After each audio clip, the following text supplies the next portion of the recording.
Welcome, ladies and gentlemen, to Thomas's Reading Room, and of course, as you know, we are doing chapters out of Trip Across the Pond, a personal Vietnam experience. Author Thomas K. DeGan, publisher BentworthPress.com.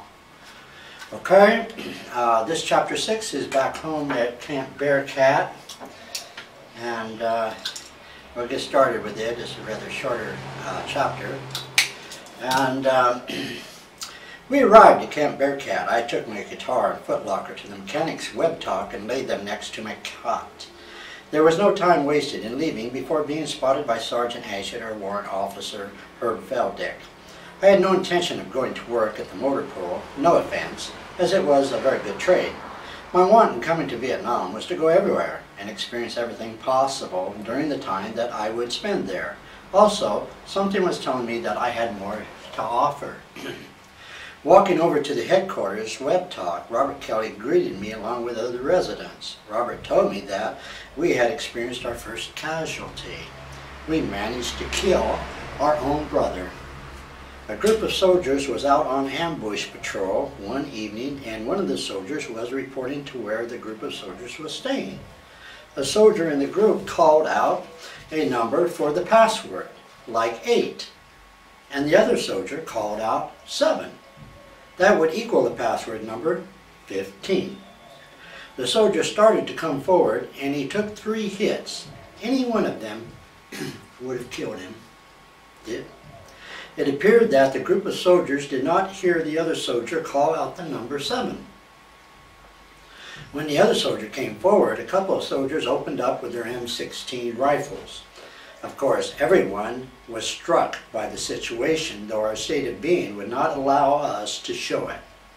We held a memorial for the soldier, a 7-gun salute, and all of us, though not knowing the soldier's family, personally held much sympathy for them. A sergeant by the name of Terrell wanted me to drive him around. He was medium height, a stocky build, and looked very much like the Italian he said he was. His duties were unknown to me. However, I knew he answered to a Sergeant Major Graham, whom I came to know personally. Sergeant Terrell and a couple of other soldiers wore a beret and called themselves Terrell Raiders. Although I had no jeep, Sergeant Terrell knew that an artillery officer had went with our battalion on an operation and left his jeep at battalion headquarters. The jeep was dirty, and it looked as if it needed some carriage. So, late one evening, I took the jeep to the motor pool when only 1 or 2 people were still hanging around. Mike was there, and he helped me clean the jeep and paint the valve cover white with 2 blue racing stripes across it. I also painted the clutch and brake pedal black, then the accelerator pedal red.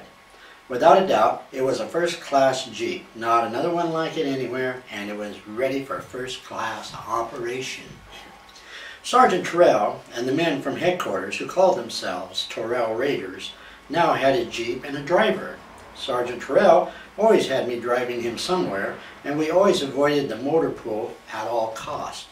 To avoid Sergeant Ashett, sleeping in different web talks was important. It became a game, as I would be in a web talk, and Sergeant Ashett would go from web talk to web talk looking for me. Sometimes Sergeant Ashett was fortunate to stumble onto me. He would say, Dugan, are you fucking in there? Shit. What's up, Sarge? You fucking know what the fuck you just fucking did? I give up what? You fucking just missed fucking Reveille. Dugan! Yeah, Sarge. Get the fuck up and get fucking outside. I want you to fucking report to the first sergeant. I thought Sergeant Ashett was always polite. Once he had found me, he never once stopped inside the place where I was sleeping. Stepped inside. Managing to get up, putting some clothes and shoes on, I walked outside and over to the tent where the first sergeant resided. The first sergeant was standing outside with Sergeant Ashett and asked, What's the problem, Dugan? Don't know, Sarge. Guess I had been through some tough times when in Saigon. I thought that ought to work because it was something that they knew nothing about. Well, Dugan, you got to get up and comes out for Reveille from now on. Observing Sergeant Ashett out of the corner of my eye, I could see he was getting off. It was making his day. The first sergeant had nothing more to say, and that was all there was to it. Strolling back to the web talk, I picked up some toiletry items and made for the nearly completed outdoor shower. That fucking brick house had not finished welding those tanks mentioned earlier, though a couple of them held water and we could shower. When inside the outdoor shower, I observed two Vietnamese interpreters showering. Starting to shower themselves, they observed me, then giggled to each other. Looking at them, I said, "What's the matter?" One of them looked, pointed a finger at me and said, "Bear, bear." They giggled again. Well, I was hairy, though not that damn hairy, looking at them real hard as if I could bite a nail into, scare the living hell out of them. Then I smiled. They smiled back with an expression of relief. After showering, it was time to take a walk over to the web talk where Sergeant Terrell stayed. He had wondered about me and laughed when he learned about the meeting with the first sergeant and Sergeant Ashett. Sergeant Terrell had some place to go, so we walked to the Jeep and made our rounds. Stopping at one place, Sergeant Terrell introduced me to Sergeant Major Graham. Sergeant Terrell thought the Jeep was special and could not wait to show the Sergeant Major Graham the painted valve cover with the racing stripes. "Take a look at this, Sarge," Terrell said. Then he raised the hood on the Jeep. Sergeant Major Graham looked at the valve cover. "Terrell, what are you trying to do? Get me killed? Damn, Terrell, anybody sees that, they'll have my ass." Sergeant Terrell worked his way out of that one. However, I somehow think that Sergeant Major Graham liked not only the valve cover, he liked me too.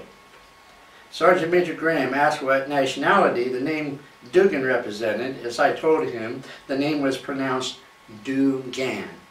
It had been changed, and the nationality was Armenian. He smiled and told me that his wife was Armenian. That was okay with me, and it was easy to see that I was going to like him. As time went on, both Mike and I liked Sergeant Major Graham to a great extent, enough to get him a Jeep for his own personal use. Of course, his driver would be me. On our travels from place to place, Sergeant Terrell and I managed to come across Warrant Officer Herb Feldick. He was wondering when I would be coming back to work. After ad-libbing about driving Sergeant Terrell a few places, and then there was Sergeant Major Graham to drive for blah blah, Warrant Officer Herb Feldick expressed that he would like to see me coming back to work when possible. Of course, the need to get back was expressed by me also. Bidding Warrant Officer Herb Feldick farewell, Sergeant Terrell and I went onward into objectives unknown to us then. Many nights consisted of hanging around the motor pool and drinking beer with some soldiers. There was one Jeep at the motor pool, an M151 that was designed to carry a 105 recoilless rifle, though the 105 had not been mounted then. Those Jeeps had a different camshaft and a larger carburetor to accommodate the weight of the 105 recoilless rifle and a certain amount of ammunition. Mike and I worked on the engine and carburetor to get more power. Then we filled sandbags and placed them throughout the Jeep. The sandbags would give the Jeep stability and protect the occupants from a bomb should the driver over one. Sometimes, late in the evening and feeling no pain, Mike and I felt a need for some adventure. We would jump into the Jeep that normally carried the 105 recoilless, and I would drive us out and onto the berm road. The ditches along the road were there to 3 to 4 feet deep in some places, and there was much open space throughout the camp. We would idle along until we came upon a military police M151 Jeep. Then, making sure they saw us, I would open the throttle to the carburetor by putting the right foot to the floor, and away we'd go. The military police would take after us with their red lights flashing, and we would leave the road and go down and up a ditch or two through some open areas, then back onto the berm road. Mike and I would head back to the motor pool, driving the Jeep into the motor pool tent. Once we had first seen the military police M151 Jeep and opened up our Jeep, we never saw the military police Jeep again. Calling it a day, Mike and I retired to wherever. Thoughts were entertained by me. Perhaps after waking in the morning, it would be a good idea to report to the motor pool and put in a few hours. The next day at the motor pool, I had been there only a few hours when Sergeant Terrell came by. He told Warrant Officer Herb Feldick that Sergeant Major Graham wanted me to drive for him that day. Reluctantly, Warrant Officer Herb Feldick granted the request. Smiling inside, there were the thoughts, what a bitch. Here I was, set to put in a good day at the motor pool. Sergeant Terrell spoke with me a few moments, then we walked to the web talk where he recited. Sergeant Terrell stayed there, and I walked over to battalion headquarters while Sergeant Major Graham was waiting. Quickly, we greeted each other, then got into the jeep belonging to the artillery officer, and I drove Sergeant Major Graham to his destinations. Drive closer to the ditch, Sergeant Major Graham commanded. Okay, I said, and proceeded to do so. I said, close to the ditch, not in it, he yelled. His voice was harsh, tough sounding, though it's not hard for me to interpret. He was testing me. Sergeant Major Graham gave instructions where he wanted me to go, and I kept silent. We stopped at a place unknown to me, got out, and as we were walking, Sergeant Major Graham told me always to walk 3 steps behind and to the right of my superior. We walked into a building, and Sergeant Major Graham took command of the entire place. Everyone there fell silent and listened to Sergeant Major Graham as he gave out instructions and commanded everyone he had spoken to. He took no shit from anyone, and it was obvious that he knew what he was going to do and say when he got there. I thought, was that not what Captain Brenner was talking about? We left there, and Sergeant Major Graham asked if a shortcut to another place was possible. Without a word from me, I drove off the road, across some rough terrain, down a ditch, then up and onto another road. After driving out of the ditch, I reported to Sergeant Major Graham that I hated to have to do that. It was one hell of a ride. I don't give a damn, he said, as he looked at me, then looked away. That was good news to me because I definitely did not want him to be pissed at me. Sergeant Major Graham was through with his duties for the day, and as I drove us back to battalion headquarters, we talked about many things. Sergeant Major Graham told me some things about himself and about his wife being Armenian. There were good sensations knowing that he thought enough of me to tell me the various items that were important to him. After a few moments at battalion headquarters, we bid farewell. I walked to the web talk where Robert Kelly and the other soldiers from headquarters stayed. Robert Kelly and I both shitted each other, then everyone in the web talk was driven nuts with me attempting to play the guitar. Throughout my entire life, I had been predominantly left-handed, and to play the guitar right-handed forced me to learn everything in reverse. Later, it proved one of the greatest things that ever happened to me. It seemed that I used to be so uncoordinated. The right hand knew not what the left hand was doing most of the time. Becoming more aware of that condition caused me to practice many things with the right hand, opening cans of K and C rations, holding the silverware in the right hand, and even learning how to write with the right hand. Although preferring to use the left hand to write with, neither hand was that legible. In any event, everyone at headquarters was good to me. One soldier who worked as a cook and came from somewhere in the state of Illinois took the time to show me a couple of things that he had learned to play on the guitar. Later, we bid each other a good evening, then I went somewhere else to retire for the day. Dear Mom and Dad, well, here I am, back at Camp Bearcat, out in the middle of the jungle again, this time to stay. Worked pretty hard today, so I'm quite tired. It's been hot here, awfully hot. Our battalion is out in the jungle right now. There's only about 120 people here at this part of the camp.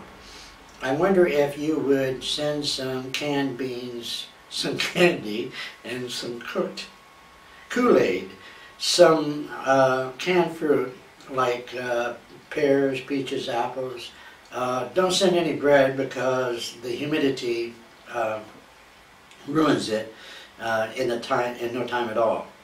That would cover it until I can think of something else. How's the gang coming along? I wrote Gert and wrote Don and Alvin.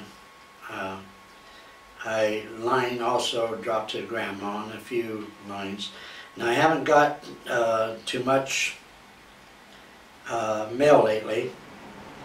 I get kind of lonely being not here in the jungle, and look forward to getting a letter now and then. Well, it's pretty damn dark here now, so I'll close for now. I sure wish I was home. Or even in the United States. Right soon, love Tom. Hear American music, and I wish I was home. I feel kind of lonely, and then I fall asleep. Oh, I forgot. I made specials for the 27th of January. Asked Jack how long it took him to make specials for. I've only been in the service 9 months. Not bad, huh? That's it, folks. Next is Chapter 7, Sergeant Terrell and a Jeep for Sergeant Major Graham. Thanks for listening, and we look for you next time.